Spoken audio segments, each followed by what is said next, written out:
All right, so I've had some people ask me, where am I now on the Marilyn Manson situation? Because I haven't made a video on that topic for a bit, I think maybe a week and a half. Although I do mention it in a number of videos, and I'm always consistent about that. People who watch my videos, it comes up in probably over half of my videos. But, the truth is, I talked about this a little bit online. I just got a bit burned out on Marilyn Manson innocence videos, which doesn't at all indicate that my opinion on that situation, my feelings about the situation have changed at all. I'm still just as convinced of his innocence, and I still think this whole thing is gigantic. This whole situation is a gigantic hoax against him. I still think that these women are lying, or in Evan Rachel Wood's case, perhaps confused, delusional. So none of that has changed, and I do think it is a Me Too hit job, much in the style of the Johnny Depp Amber Heard thing, except because it's Marilyn Manson, it's gonna be scaled up a lot, right? And I did a video a couple of months ago that actually got mentioned by Amber Heard supporter Kat Tenbarge, the media analyst, reporter, journalist, whatever she is, from NBC, who has been such an avid supporter of Amber Heard. And anyway, so I even got brought up in an article. Of course, she didn't, that she wrote, of course, she didn't mention me by name, and she didn't link to my video because that would be giving me some promotion. So anyway, but it was very obvious it was me. She talks about a video that presents the Marilyn Manson, Evan Rachel Wood situation as a kind of a sequel to the Johnny Depp Amber Heard situation of the media, and that the video has garnered 100,000 views on YouTube and a couple of other things that she mentioned. So yeah, she was talking about me. She's talking about a video that I did where I actually did talk about this situation with Marilyn Manson as being a kind of a sequel to what we saw with Johnny Depp and Amber Heard. That was one woman and a few of her friends participating in a hoax against Johnny Depp. Well, the thing with Manson, it's on a bigger scale. It is multiple women. It has some extra twists and turns and some complicating factors that make it not quite as clear to people or as a favorable a cause as the Johnny Depp situation. But Marilyn Manson is innocent of the things he's accused of by these women, and he is the victim of a Me Too hit job and a major media hoax in a lot of ways, or a hoax that I should say has been perpetuated eagerly by the media, unknowingly, I guess. So anyway, my opinion on that has not changed. I have gotten burned out on it just because I'm making the videos, just because I've been doing it for a while now. You know, I did start a week after all of these allegations dropped on Instagram and some of these interviews came out. I did put out a video that week or the end of that week saying that I wasn't sure what the situation was. I wasn't sure about the truth. I was 50-50, but there were some things that concerned me about the overarching media narrative and the accusations. And then in the coming weeks, I made more videos, and I would say, like, about a month into it, maybe a little less, after doing a lot of research and a lot of thinking and stuff, I became pretty sure that he was innocent, and that has only intensified in the months since then, in the year and a half since then. So I started making videos in February on this topic in February of 2021, and so yeah, it's been a bit. And so anyway, but what I've come up with are some ideas for continuing to cover this case, this situation, but also ways of making it sort of more fresh or interesting to me, because I do get burned out easily. And one of the things that I have promised everyone in my audience is that I'm going to be on this bus until the wheels come off, or, until the bus gets where it needs to go, right? Or as I told my mom the other day, I'm going to ride this wave until it crests or it crashes. And so I am on board with this till the conclusion, whatever that is. Manson sort of being reinstated as an acceptable person in society and an artist who can tour again and things like that.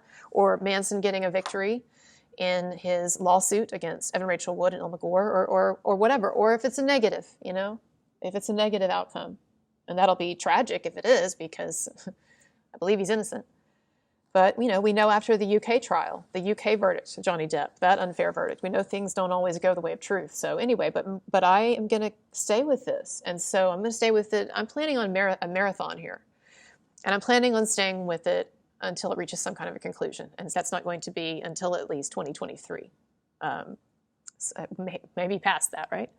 And so I do need to pace myself. So I stopped making videos on that topic for like a week and a half, 2 weeks, whatever, just as a kind of a break. And I've gotten some ideas. Some of them might be a bit unorthodox. Some of them might fall flat. But I've got some different ways that I want to start presenting this to people, to the public, to you, to my audience. And so I think that you'll be at least, maybe intrigued by some of what I'll be coming up with in the next few weeks related to the Marilyn Manson case, and also related to some other things. I want to start maybe doing some different things with some of my videos, experimenting a little, because I do have such a low threshold for boredom, and it is, I would say, one of my biggest character flaws, problems, whatever you want to call it.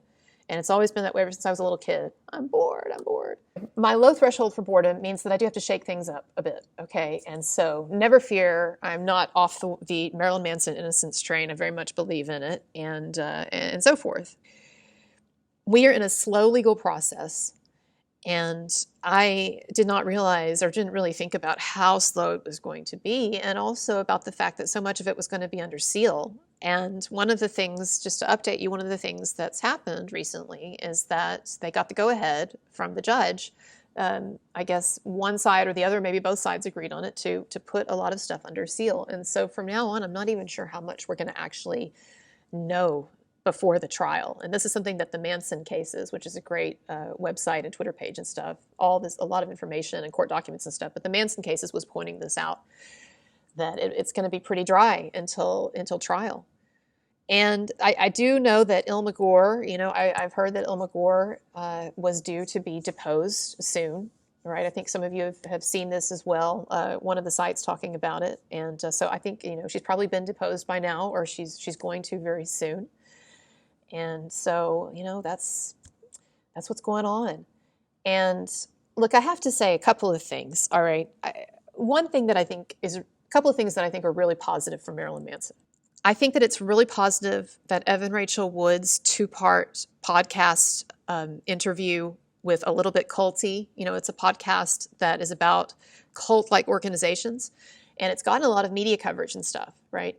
And because it's 2 former members of NXIVM, the NXIVM group, I'm researching, right? But my point is, Evan Rachel Wood went on this channel that these 2 people host, and it's about cults ostensibly, and she talked for 2 hours, 2 episodes, maybe longer, that came out a week apart, about how Marilyn Manson was like a cult leader, and being with him and being abused by him and all of that, and she made all these different, false allegations that it was like being in a cult and everything. And I really expected that was going to get a lot of coverage. I thought that there would be, just the idea that Evan Rachel Wood goes on a cult podcast with NXIVM members, former ex-NXIVM members, and talks about how Marilyn Manson had her in a cult. Like, I thought we'd see a ton of headlines, not to mention some of the stuff that she was saying. And she was saying some new things too, some nutty things. I thought we'd see a lot of media coverage. It was silent. I don't know if I saw, and I was searching for it for days, over the course of that week or 2-week period. And I didn't see any stories, maybe one. I was amazed at how it got no traction. So to me, what that tells me is that this either the Me Too stuff is just starting to kind of burn out a bit in terms of the media and their interest or their orientation towards these stories, or Evan Rachel Wood, some of us have been able to, and it's not just me, but it's a lot of people, have been able to successfully lay the Amber Heard label on her, and have been able to maybe show the media that there's another perspective on this, and there's a possibility that this actually could be an Amber Heard-like hoax, except on a bigger scale. And so I'm wondering if the media's reluctance to jump on this latest major podcast interview appearance that Evan Rachel Wood did is a sign that on some level, the Amber Heard effect, or the effect of the Depp versus Heard trial, is starting to be felt, even just a bit, in the way that the media are not just jumping on this story in the way that they would have. I don't know. Maybe I'm being too optimistic. Maybe I'm being too hopeful. But it was just odd to me that it got no traction, basically, that interview.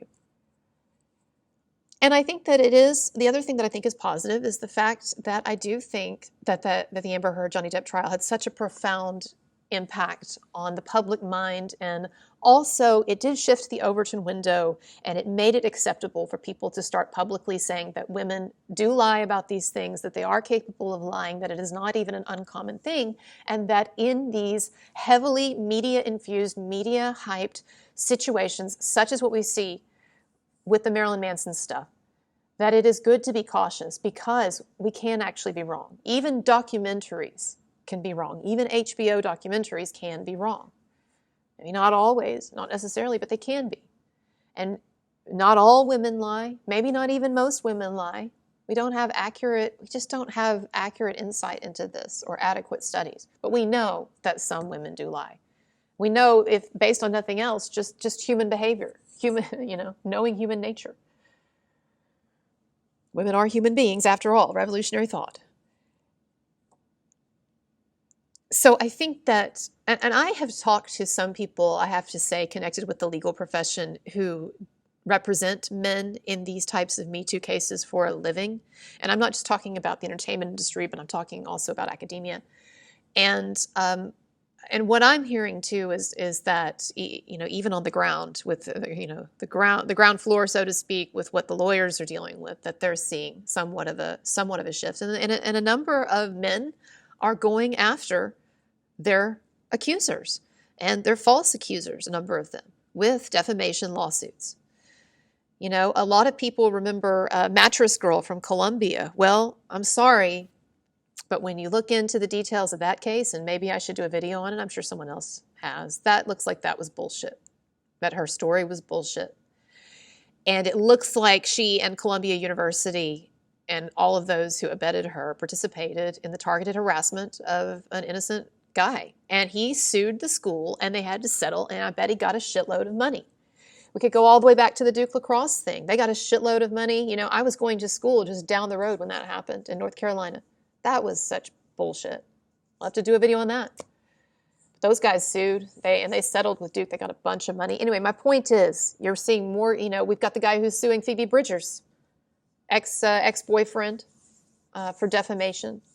And then Marilyn Manson suing Evan Rachel Wood and suing her accomplice, Illma Gore. So maybe the tide is turning a bit. Maybe attitudes are shifting. Maybe people are getting enough of this. What things are going to hinge on, and people have asked me, where do I think we are with the Marilyn Manson situation? Not just where are we legally, or where are we, with Evan, or where are we with the Kanye thing or whatever, but like where are we? And I think that we are in a slow and grinding and difficult World War I style war of attrition, like trench warfare. And I think that there are times when we're able to make some advancements, right? Like the lawsuit was a huge advancement. Marilyn Manson suing those two women, including in it some of the just shocking evidence that he did, for instance, about the fact that they faked that FBI letter, but so many other things. That was a big, big deal. And if there is a trial, and I hope it's televised, I'm not holding my breath, but I hope it is. But if there is a trial, that's going to be a big deal. If one of the accusers flips, there are things that can happen that will be a big deal. But by and large, we are in this kind of now, this sort of slow grinding legal thing. And even with media, the stories have kind of slowed to a drip, drip, drip. I don't think you're going to see any more like big exposés, positive or negative. And as far as interviews go, most people, I think now that there's legal stuff going on, they're zipping up their lips. They're not running to talk to someone like me or anyone else. Now, if you do, please, I would love to have more interviews. And I do have a couple of things in the works, sort of tangentially. But, so yeah, that's where I think we are. Now, where do I think we are in terms of my goal and your goal and Manson's, what I assume is Manson's goal, which is to get him uncanceled and to get to the point where he's able to tour again. And, also, if you're curious about how I feel about, what I would say, sort of to wrap this up, if you're curious about how I feel about Marilyn Manson's legacy long term and what I think is the big picture here, like the super picture, not just of where we are today, not just of where we are in a month, in a year, not even necessarily where we are after the trial, but just as this event in terms of Manson's larger life, larger career, and how I think he will be viewed by history, so to speak. Look at the video that I did in which I talked about Oscar Wilde. And you'll just have to look at my Marilyn Manson playlist and find it. I can't remember exactly what the title of it is. Maybe I'll try to link to it below, okay? But I think it's a really interesting video, and not a lot of people watched it. I put it out at kind of a weird time. But I actually go into quite a lot of depth talking about the similarities between the Oscar Wilde situation and Marilyn Manson situation, and how I think that this situation, this unfortunate and I know difficult situation that he's in now with his Me Too stuff, these accusations, as much as it sucks, how I do think actually it might enhance him one day in the long run in terms of his larger artistic legacy. So check that out. I think it's an interesting video. Some people told me they even cried or whatever, so I don't know. I won't take credit for that. But yeah, I do think, look, it's very trite to say this, to crib off of Martin Luther King, but I do think that the universe, the arc of the universe is long, very long. Sometimes it's very long, but it does bend toward justice. And I do think that eventually, I don't know when, but I do think eventually Marilyn Manson will be adequately, publicly vindicated, and also will come to be more accepted over time as people's attitudes change, as they reevaluate things, and as they loosen up a bit. And I also think that he's done some really, great songs and has really cultivated quite a career for himself as an artist. And I think all of that will continue. And in the long run, I think that all of this will be just a very interesting aspect of a long and interesting life.